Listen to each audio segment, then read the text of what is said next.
ദിനോസറുകളിൽ വെച്ച് മനുഷ്യന് ഏറ്റവും പരിചയമുള്ള ഇനമാണ് ടീറക്സ് അഥവാ ടൈറനോസോറസ് റെക്സ്.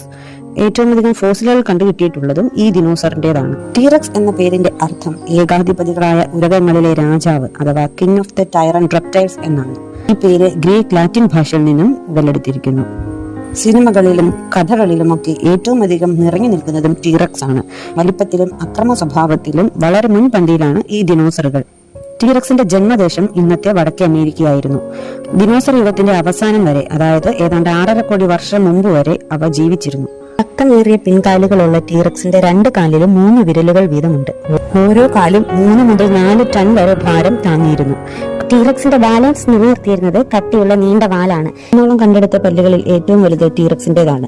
മൂർച്ചയുള്ള 50-ലേറെ പല്ലുകളാണ് ടീറക്സിന്റെ വായിലുള്ളത്. ടീറക്സിന്റെ തലയ്ക്ക് മാത്രം 1.2 മീറ്റർ നീളമുണ്ടായിരുന്നു. പൂർണ്ണ വളർച്ച എത്തിയ ഒരു ടീറക്സിന് 5 നില കെട്ടിടത്തിന്റെ ഉയരവും 2 ആനകളുടെ